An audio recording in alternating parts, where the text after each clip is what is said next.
कोई भी ये नहीं कह पाया कि मैंने वर्णन कर दिया प्रभु की सब शक्तियों का। नहीं नहीं, नेति नेति कह के वेद भी प्रणाम कर लेते हैं, कोई पार नहीं पाया। ऐसे प्रभु जब अवतार लेते हैं तो विचित्र विचित्र लीलाएं करते हैं। विचित्र विचित्र शब्द पर ध्यान दीजिएगा, विचित्र विचित्र लीलाएं करते हैं। ऐसी लीलाएं करते हैं जिनको वो जना दे वहीं जान जाए, नहीं तो मूढ़ता छा जाएगी। मूढ़ता पक्का, इसीलिए विचित्र विचित्र। अगर थोड़ा भी भगवत विमुख हुए तो पर्दा छा जाएगा, विमूढ़ता छा जाएगी। जब कोई दैन्य होकर भगवान के आश्रित होता है तो भगवान सबसे पहले आदेश करते हैं माया को, हटो, सामने से हटो उसके, क्योंकि माया दासी है ना। जहां वो हटी तो मूढ़ता खत्म। अब वो भगवत प्रदत्त दृष्टि से भगवान को देख पाता है। नहीं तो शरणागति में कमी होने पर ये मूढ़ता अपना प्रभाव दिखाती है। भगवान साक्षात सामने हो तो भी वो भगवान की महिमा को नहीं जान पाएगा।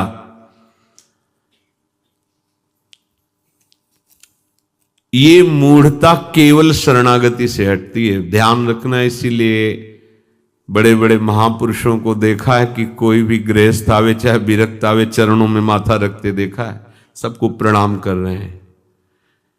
अगर दैन्यता रही, सब में भगवत बुद्धि रही, तो भगवान का आदेश होगा, माया पर्दा हटा देगी। नहीं, ये मूढ़ता छाई ही रहती है। छाई रहती का मतलब कभी चिंगारी रूप हो जाती है तो कभी ज्वाला रूप हो जाती है। और जब मूढ़ता ज्वाला रूप होती है तो दास अपने स्वामी को ही कटु वचन बोलने लगता है, वो अपने स्वामी को ही संशयात्मक वृत्ति से देखने लगता है, वो अपने स्वामी को ही स्वामी मानने से इंकार कर देता है। ये मूढ़ता है। अवतार लीला में भगवान जो लीलाएं करते हैं वो अपनी महिमा से उतर के करते हैं, अपनी महिमा में नहीं करते हैं। ध्यान रखना, अवतार का मतलब ही होता, अवतरण का मतलब होता उतरना। वो अपनी ऐश्वर्य भागवतिक महिमा से उतर करके ही लीलाएं करते हैं। नहीं तो हमारी सामर्थ्य ही नहीं कि उस महामहिम की हम जो मन बुद्धि के राम अतर्क बुद्धि मन बानी, कैसी बात, कोई उनको कैसे जान सकता है। आकाश का कोई छोर पा सकता है, जबकि आकाश तो पंचभूतों में से है, मायाकृत एक है। मायाकृत पंचभूतों में से एक है आकाश। कोई कितना भी हो हमें नाप के बतावे क्या आकाश किसी, मच्छर से लेके गरुड़ तक उड़ते हैं, आज तक कोई पार नहीं पाया आकाश का। ऐसे पंचभूत हैं जिसकी रचना में उनका स्वामी का पार कौन पा सकता है। पर मूढ़ता अपनी जब महिमा प्रकाशित करती है तो भगवान को भगवान मानने से इंकार कर देता है। और कोई नहीं, उन्हीं का दास। देवर्षि नारद जी भगवान के अवतारों में से हैं। काम विजयी होने का अहंकार आ गया। परम वैष्णवाचार्य महादेव जी मना करते हैं कि चलो, हमसे कहा ठीक, हरि से मत कहना क्योंकि उनको अच्छा नहीं लगता। कोई भी उनके सामने किसी भी तरह का अहंकार करे तो भगवान को पसंद नहीं। सुनहु राम कर सहज स्वभाव, जन अभिमान न राखे काऊ। जाके हरि से कहा, पूरी लीला चरित्र हो गई। जब देखा कि हरि ही आए और हमारी पसंद की जो दुल्हन थी उसको वो ले गए, तो देखो मूढ़ता छा गई और भगवान पर दोष दृष्टि हो गई। कह रहे परम स्वतंत्र न सिर पर कोई भावे मनो करे तुम सोई। तुम परम स्वतंत्र हो ना, तुम्हारे ऊपर किसी का शासन नहीं है ना, जो मन में आता है कर ले तो तुम्हें, लेकिन पता नहीं तुम आज किसके पाले पड़े हो। भले भवन बायन दीना, पाओगे फलापन की ना। आज तुमने नारद से झगड़ा मोल लिया है। आज मैं तुम्हें दिखा दूंगा कि मैं क्या हूं। ये आ गई बात। भाग के गए, रास्ते में देखा वो भी बड़े लीला में आई, उसी नई राजकुमारी के गले में हाथ डाले मुस्कुराते हुए बात करते जा रहे। नारद जी के और आग लग गई कि सह नहीं सकते दूसरे का सुख, स्वभाव है इनका, नहीं सह सकते। जाओ मैं श्राप देता हूं। देखो मूढ़ता। बाद में साष्टांग दंडवत करके क्षमा मांगने से क्या होता है? मूढ़ता का चमत्कार देखो। जाओ मैं शाप देता हूं, जैसे मैं स्त्री के वियोग में हूं वैसे ही तुम तड़पोगे, और जो मुझे बंदर का रूप दिया वही तुम्हारी सहायता करेगा। तब हरि माया दूर निवारी, तहा न रमा न राजकुम। साष्टांग दंडवत। त्राहिमाम त्राहिमाम, प्रभु प्रभु गलती हो गई, गलती हो गई, जाओ भजन करो जाके। जब हो जाए शंकर शतनामा, हो यही हृदय तुरंत, चलो भजन करो, चलो अहंकार मत करो, मैं काम भी जाइए हो जाइए। ऐसा नहीं है कि भक्त होकर यदि तुम किसी विषय का अहंकार कर लोगे, अपने में महत्व रख लोगे, तो सबसे पहली बात, जैसे हमने कहा, कहीं भी अपराध करोगे सबसे पहले गुरुद्रोह प्रकट होगा, क्योंकि वो अपराध तुम्हें तभी दंडित कर पाएगा जब तुम गुरु की सीमा से बाहर होगे। गुरु की कृपा की रेखा के अंतर्गत हो, अपराध हो भी जाए तो उसकी ताकत नहीं कि तुम्हें नष्ट कर सके, पर वही अपराध पहला काम करेगा, आपका गुरुद्रोह पैदा कर देगा, गुरु से अश्रद्धा पैदा कर देगा। ऐसे ही यदि माया जनित किसी भी विषय को लेकर अहंकार हो गया, मैं धनी, मैं ज्ञानी, मैं वैरागी, मैं तपस्वी, मैं, तो सबसे पहला काम होगा, जिस आराध्य देव की आराधना के बल पर तुम यशस्वी हुए, तुम जगत पूज्य हुए, तुम महामनस्वी माने गए, उन्हीं हरि की तुम निंदा करने लगोगे, उन्हीं हरि से तुम्हारा वैर हो जाएगा। देखो अवतार है नारद जी, है? इसीलिए परम चतुर सनकादि एक क्षण के लिए भी नहीं चूकते। हरि शरणम हरि शरणम हरि शरणम हरि शरण। हर समय क्यों? इनसे बड़ा कोई ज्ञानी है? सृष्टि के सबसे बड़े पूर्वज हैं, 5 वर्ष की अवस्था में रहते हैं और हर समय नाम गुणगान, हरि शरणम। क्यों क्यों? इसीलिए कि ये मूढ़ता का इल छा जाए। हरि शरणम हरि शरणम। ये सदैव उपासक को ध्यान रखना चाहिए। अगर कोई भी विश्व ब्रह्मांड में कहीं भी पूज्य बना है तो हरि चरणों का आश्रय लेकर हरि यश गाने से बना है। कोई भी हो, कहीं भी, अगर विश्व पूज्य कोई बना है तो हरि यश गाने से बना है। उसकी स्वयं की कोई सामर्थ्य नहीं है, कोई भी हो, उसकी स्वयं की कोई सामर्थ्य नहीं है। नहीं लौट करके अपने जीवन को कोई भी झांक के देख ले, वो क्या था और अब क्या है। अगर सही माने में देखेगा तो वो केवल रो देगा और कुछ नहीं बोल पाएगा कि मैं क्या था। पर मूढ़ता पीछे देखने ही नहीं देती, वो आगे के वैभव को देखती है, और वो वैभव संपन्न हरि का यश गाने से आता है। पर अगर मूढ़ता यही है। मूढ़ता किसे कहते हैं? खुले शब्दों में शरीर संबंधी भोग जो अर्थ के द्वारा प्राप्त होते हैं, और साधना संबंधी प्राप्त फलों को अपने द्वारा कर्ता भाव से मान लेना। साधना संबंधी फलों को अपने द्वारा कर्ता मान करके मूढ़ता छा जाएगी। बेमतलब में एक महापुरुष को जाके छेड़ रहे हैं श्री दुर्वासा जी, बेमतलब में वो उपवास कर रहे हैं, भजन कर रहे हैं, बेमतलब में जाके कृत्या पैदा कर रहे हैं। क्या हो रहा है? दुर्वासा जी, यद्यपि दुर्वासा जी, अम्बरीश जी, ये दोनों भगवान के ही हाथ हैं, पर भगवान जैसे शनकादि और जय विजय की लीला करा के दिखाते हैं कि वैकुंठ से पतन होना असंभव, क्योंकि वैकुंठ कोई लोक नहीं, परम धाम है, और धाम की एक मर्यादा है, यद गत्वा न निवर्तन्ते तद धाम परमम मम। लेकिन अगर वहां भी संत अपराध बन जाए तो भगवान अपने पार्षद को भी 3 जन्म के लिए दैत्य योनि में भेज देते हैं। देख लीजिए, भगवान जय विजय उनके हाथ हैं। ऐसे दुर्वासा अम्बरीश भगवान के दोनों स्वरूप हैं, पर लीला दिखाते हैं। अगर तप का थोड़ा भी अभिमान है, किसी भी साधना के फल पर अपना कर्तृत्वाभिमान है, तो मूढ़ता छाने में देर नहीं लगेगी। ये मूढ़ता शब्द निकलने में देर लगती, इसको छाने में देर नहीं लगती।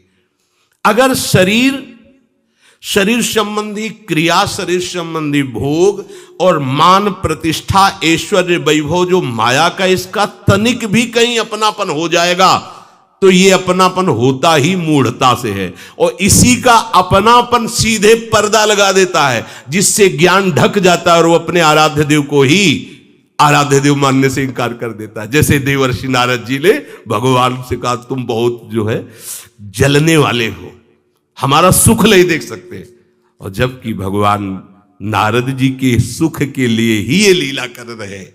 इसलिए जो भगवत विमुख मूढ़ पुरुष है, भगवान उनके सामने होते हुए भी प्रकाशित नहीं होते, माया का पर्दा लगा रहता और मूढ़ता उनको अनुभव में नहीं आने देती भगवान को। अब भी तो है, हमारे सामने ही है, हमारे पास ही है, कहो सो कहां जहां प्रभु नहीं, पर माया का पर्दा लगा और मूढ़ता अपना अधिकार की। मूढ़ता शब्द को समझ लीजिए, शरीर, तीनों शरीर, स्थूल सूक्ष्म कारण, शरीर संबंधी भोगे जाने वाले पदार्थों का महत्व, या शरीर की मान प्रतिष्ठा का महत्व, या लोक लोकांतर के वैभव का महत्व, या साधना के द्वारा की हुई नाना प्रकार की जो साधनाएं हैं उनके फल पर कर्तृत्वाभिमान के द्वारा प्राप्त किया, ऐसा भाव वो मूढ़ता ला ही देगा, आज नहीं तो कल। देखो मूढ़ता कैसे छाती। बाणासुर भगवान शंकर को प्रसन्न कर लिया। भगवान शंकर ने कहा, जाओ शास्त्र भुजाएं अपार ऐश्वर्य तुम्हें प्राप्त हो गया।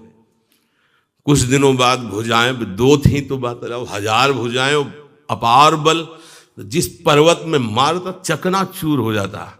दिग्गजों से तो दहाड़ मार के दिग्गज भागने लगे, कोई उनके सामने लड़ने के लिए तैयार नहीं, क्योंकि गुरु कृपा पात्र, गुरु मेहरबान तो चेला पहलवान। आ गई मूढ़ता, भगवान शंकर के पास गए, बोले गुरु ऐसे जिसे आप हंसे ऐसे भगवान शंकर हंस दिए। क्या है? खुजली हो रही है, आओ मैदान में। भगवान को ही ललकार दिया। अरे भगवान का जा जा जा, तेरी खुजली मिटाने वाला तैयार हो गया, वो आ रहा है, जा चल चल जा। काट के फेंक दिया सुदर्शन चक्र से भगवान ने। और फिर देखो इतने करुणा में कि वही जाके आगे खड़े हो गए। जब 4 हो जाए बोले बस बस 4 तो रहने दो, 2 उसकी 2 हमारी दी हुई बकैर। मूढ़ता छाने में देर नहीं, अपने ही गुरु से जाके ताल ठोक दिया। बाणासुर जगत गुरु भगवान शंकर से युद्ध कर। इसीलिए हर समय भगवत स्मरण, हर समय दासता, अगर तनिक भी चूके, ये छोटे मोटों की बात नहीं कर रहे। इसीलिए देवर्षि नारद जी की बात की, भगवान के अवतार हैं, कोई दूसरा भगवान को शाप दिया सब कोई जानता है। इससे बड़ी मूढ़ता क्या छा जाएगी बुद्धि में कि अपने लाडले आराध्य देव को हम अपने सुख के लिए शाप दे दे। पर मूढ़ता क्या नहीं करवा सकती है। भगवान अपना प्रभाव साक्षात उसी के सामने प्रकाशित करते हैं जो भगवान का निज जन होकर दैन्य हो गया है। शब्द याद रखो, निज जन है और दैन्यता नहीं है तो भी गरुण जैसा कोई ज्ञानी होगा क्या? गरुण जैसा कोई सेवक होगा क्या? पर भगवान शंकर कह रहे, कीन हो इसका बहु अभिमाना सुख हो वंचा कृपा निंद। पूरे जीवन भर कोई कितना भी बड़ा महापुरुष हो, निरंतर भगवान का आश्रय लेकर, इसीलिए वो रोते रहते, भजन करते रहते कि भगवान बस हमारी बुद्धि को शुद्ध रखें। सेवक जी देखो परम रसिक महापुरुष हैं, निष्काम धर्म के, पर वो भी मांग रहे, देहु कृपा करी बुद्धि प्रकाश, जस बरनो हरिवंश विलास। देहु सुबुद्धि कृपा करी मोहि, पोई सुगुण मालार। हे भगवान हमारी बुद्धि को देखते रहना, वो आपके चरणों को छोड़कर कहीं अहम में स्थित न हो जाए। नाथ संभालते, यही डर हरिवंश हित, जिनो भ्रम ही गुण सलिल पर, जिहि नामन मंगल लोकति हूं, सुहरिपद भजु न बिलम। जितने भी महापुरुष हुए हैं निरंतर नाम और दैन्यता, ये दो बातें कहीं भी तुम्हें फंसने नहीं देंगी। हनुमान जी महाराज ये जो चौपाई बोले हैं, ये ऐसे नहीं बोल दिए हैं। कह हनुमंत विपति प्रभु सोई, जब तब सुमिरन भजन न होई। क्यों? जहां सुमिरन भजन छूटा मूढ़ता छा जाएगी।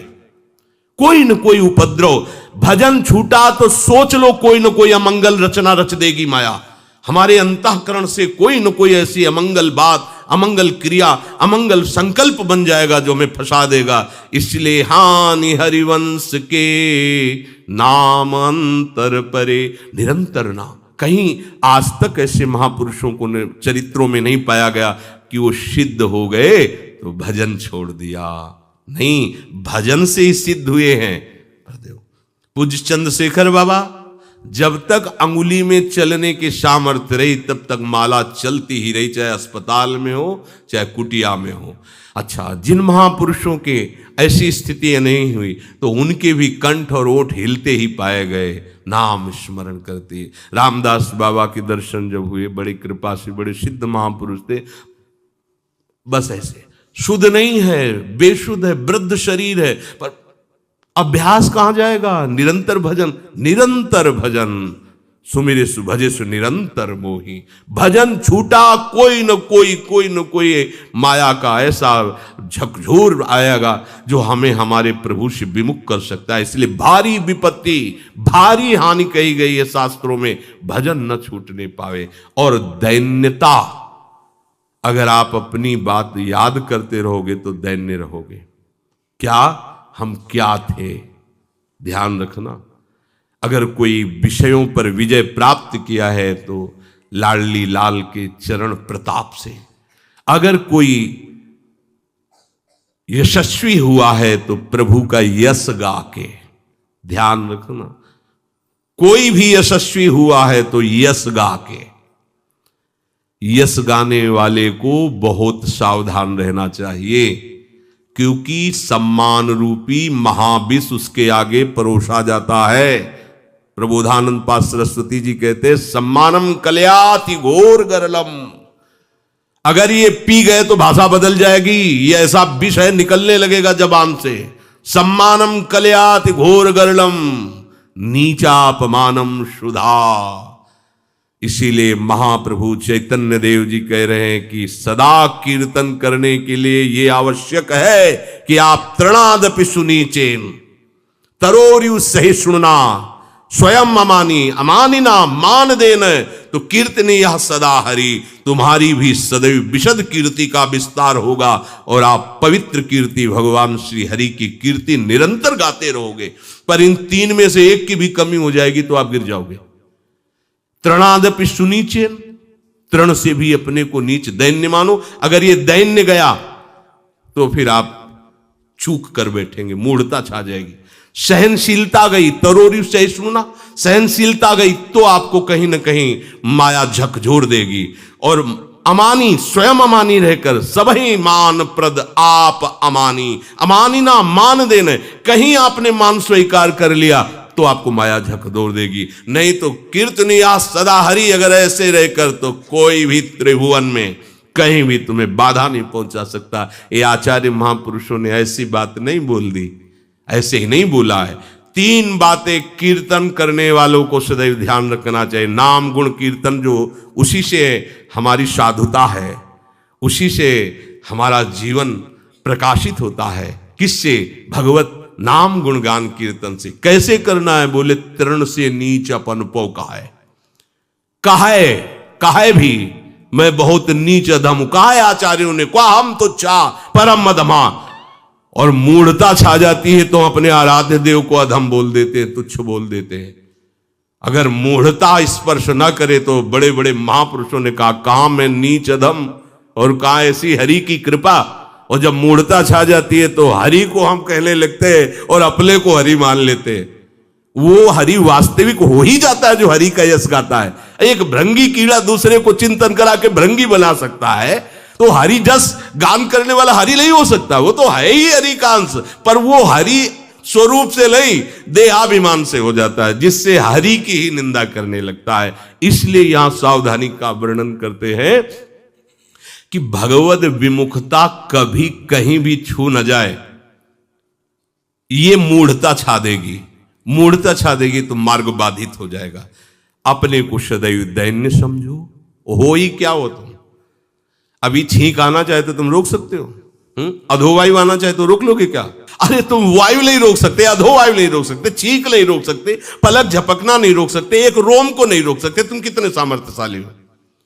अगर कुछ भी अपने में है तो अपने अंशी हरि का प्रताप है, इसलिए सदैव दैन्य रहो। और सहनशीलता ये भक्तों का महामहिम स्वरूप होता है। उमा संत कई यही बड़ाई, मंद करत जो करे भलाई। सब बुरे से बुरे प्रहार को सहकर मुस्कुराकर हरिशरणम हरिशरणम, कभी वो ऐसा नहीं। तो सहनशील, आशय उदार, धीरज सहित विवेकी, ये भगवान के ही आश्रय से तो आया है। और मान हम कब प्राप्त करते? जब सामने हम देखते हैं हमारे सामने अज्ञानी बैठे हैं और मैं बड़ा ज्ञानी प्रवचन कर रहा हूं, तब मान का भोग होने लगा। अगर हम समझे कि हमारे अभिमान में कहीं रहा होगा तो भगवान उसको पूर्ण करने के लिए श्रोता बन के बैठ गए और अंदर से बुलवा रहे हैं, कितना नाथ आप दुलार करते हो, भले चाहे ऐसी मलिन इच्छा हो, पर आप अपने जन की इच्छा पूर्ण करने के लिए सर्व ज्ञान संपन्न होते हुए भी श्रोता बनकर बैठे हुए हो। नाथ आप ही सब रूपों में बैठे हो, तो सबहि मानप्रद आप अमानी, फिर बच जाएगा। तब कीर्तनीय सदा हरि, ये बहुत कम शब्द महापुरुष बोलते हैं। महाप्रभु चैतन्य देव जी ने जो श्लोक का पूरा जीवन भर याद रखना चाहिए। किसी भी संप्रदाय का कोई भी भक्त हो, यदि महाप्रभु चैतन्य देव की इस बात को मान लेगा, जिसे सेवक जी ने सेवक वाणी में कहा है, तरसम सहनशीलता होए, परम उदार कहे सब कोई, सोच न मन कबहू कहे, तरंते नीच अपन पो कहे, शुभ और अशुभ न जानहि, समुझे नहीं कछु कुल कर्म, सूधो चले आपने धर्म, रस कंसो प्रीतम कहे, कबहू काल वृथा नहीं जाए। महापुरुष कोई श्लोक में बोल रहा है, कोई दोहा चौपाइयों में बोल रहा है, पदों में बोल रहा है, लेकिन आता तो वही सब है, प्रभु से ही आता है। इसलिए सब महापुरुष के वचन लगभग एक ही मिलेंगे। अगर कहीं भी चूक हो जाएगी तो हम प्रभु को नहीं समझ पाएंगे। प्रभु यहां स्वयं अवतरित हुए हैं, निज इच्छा निर्मित तनु, किसी से विवश होकर नहीं, कर्म विवश होकर, प्रकृति के अधीन होकर के, ऐसा नहीं। आगे बताते हैं प्रभु कि मैं क्यों अवतरित होता हूं, मेरे अवतार का कारण क्या है। अवतार का अर्थ है नीचे उतरना। कोई भी जगह है ही नहीं जहां प्रभु ना हो, फिर अवतार का मतलब क्या है? कोई ऐसी जगह नहीं। असुरों में जो शक्ति है वो प्रभु ही तो है ना। आप देखो समुद्र मंथन के समय लगता है देवता और दैत्यों ने समुद्र मंथन किया, पर आप उसको प्रकरण को ठीक से पढ़ो तो आप ही मंदराचल पर्वत लाते हैं, वासुकी नाग में आप ही निद्रा रूपी और शक्ति रूप से प्रवेश करते हैं, देवताओं में दैवी शक्ति रूप से प्रवेश करते हैं, असुरों में आसुरी शक्ति से प्रवेश कर, पूरा का पूरा समुद्र मंथन अकेले प्रभु कर रहे हैं। और देखने को क्या लग रहा है कि देखो एक पक्ष में दैत्य है, एक पक्ष में देवता है, पूरा समुद्र मंथन पढ़ के देख लो। ऐसे ही कोई जगह नहीं है, कोई ऐसा नहीं है जिसमें प्रभु ना हो। दैत्यों से अपनी शक्ति छीन कर लिए, खत्म हो। जैसे वो खेत में धोख नहीं खड़ा रहता, ऐसे ही खड़ा रहेगा, दिल फेल। वो खड़े बहुत बहादुर थे, ऐसे थे तो ऐसे नहीं कर पाएंगे, उतने में ही गई बिजली गई। बिजली तो यही है ना, यहां जो बिजली है ना, कितने ऐसे बोल रहे थे, बोलते बोले क्या हुआ, वो गए, खत्म, समय खत्म, बिजली ऑफ, सारी सबका सब टप, मैं यही में हाथ लगा रह जाएगा। प्रभु ऐसे सामर्थ्यशाली। अच्छा, अब उनको अवतार लेने की क्या जरूरत है? विचार करके देखो, वही तो सबकी बिजली है, पर विशेष बातें होती, अपने भक्तों के साथ खेलना चाहते हैं, भक्तों को सुख पहुंचाना चाहते हैं, और ये तो सब बाहरी बातें। असुरों को नष्ट करने के लिए भगवान को अवतार लेने की जरूरत थोड़ी है। अरे एक संकल्प से पूरे विश्व ब्रह्मांड की रचना हो गई, तो 10-20 लाख मारने के लिए उनको अवतरित होना पड़ेगा क्या? बस इच्छा करें, खत्म। बिजली उन्हीं की तो बिजली है, वो शांत हो गया, खत्म हो गया। हिरणाक्ष मार उलर कूद रहा था, एक गदा मारी भगवान के, तो भगवान की कौमुद की गदा गिर गई। सब देवताओं में हाहाकार मच गया। अरे प्रभु प्रभु बड़ा बलवान है ये, और संध्या काल आ जाएगा तो इसकी शक्ति बढ़ जाएगी। मार उछल कूद मचाए वारा भगवान के सामने। भगवान ने ब्रह्मादि से कहा शांत रहो, काहे परेशान होते, ज्यादा उछल कूद। केवल ऐसे ऐसे बाएं हाथ से ऐसे उल्टा ऐसे, अरे मर गया। मार तूफान मचाए। हिरण्यकश्यप तलवार और ढाल लेकर नरसिंह भगवान के ऊपर टूट पड़ा। थोड़ी देर भगवान खेलते रहे। सब देवता लोग प्रार्थना, भगवान बहुत तपस्वी है, ये बहुत बलवान है, वरदान से बहुत। भगवान ने कहा समझाओ मत, हमें सब समझते, इशारा दिया समझे। सिंह दहाड़ की तलवार अलग पड़ी, ढाल अलग पड़ी, वो बगैर उठा के ऐसे लेकर चटाई की तरफ फाड़ के फेंक दिया। अरे उनके लिए कोई बड़ी बात है? उनके लिए भगवान आएंगे? ऐसा नहीं। ये भगवान आते हैं अपने भक्तों को सुख देने के लिए। ये भगवान आते हैं अपने भक्तों को मान प्रदान करने के। जीवन भर मान त्यागी रहे, अब भगवान मान देंगे। बोले क्या? बोले भगवान के बाप हैं। कौन? वसुदेव जी। किस वंश में? बोले यदु वृष्णि माधव वंश में प्रकट हुए। अच्छा, उनका यश बढ़ाने के, ये भक्ति ही तो है ना। ये भक्त ही है जिनके सामने भगवान विविध प्रकार की लीलाएं करके उनके पैर छूते हैं। ऐसे भगवान, माता आप कैसी हो, पिता ऐसे पैर छूते हैं। बाबा मैया के सामने खेल रहे हैं, उनका दुलार पा रहे हैं। इसके लिए भगवान आते, भगवान अपनी महिमा से उतरते। देखो भगवान गिरिराज जी उठा लिए, कोई बड़ी बात है? भगवान अनंत ब्रह्मांडों को सरसों की दाने की तरह शेष रूप से अपने फण में लिए हुए हैं। गिरिराज जी क्या है? अनंत ब्रह्मांडों में इतने बुद्धे तो लगेंगे। लेकिन जब भगवान महिमा में उतर करके आए, हमारे बीच में हमारे जैसे खेल खेल रहे हैं, और वो हमारी रक्षा के लिए गिरिराज जी उठाए ना, तो अनंत ब्रह्मांड उठाने वाली जो बात उनकी थी, वो हमें उतना सुख नहीं पहुंचाती जितना गिरिराज धरन की जय बोलने में सुख मिलता है। मेरे प्रभु मेरे लिए ऐसा, ये सुख पहुंचाने के लिए वो अनंत महिमाशाली भगवान है। भगवान के रहस्य को केवल भगवान ही जानते हैं, या वो महाभागवत जो भगवान के चरणों का आसक्त चित्त है। गीता जी की एक बात बिल्कुल हृदय में बैठा लेना चाहिए कि मामेव ए प्रपद्यन्ते माया मेताम तरन्ति ते। अगर कहीं कुछ और पकड़ा तो फंस जाओगे, बस ध्यान रखना। मामेव ए प्रपद्यन्ते, केवल मेरे चरण पकड़े रहना पूरे जीवन भर। जैसे वैसे आप पूछती तुम्हारी दाढ़ी ठीक कि मेरे बकरे की, तो बोले मरने के समय का मेरी ठीक, क्योंकि अब जा रहा हो, अब ठीक है।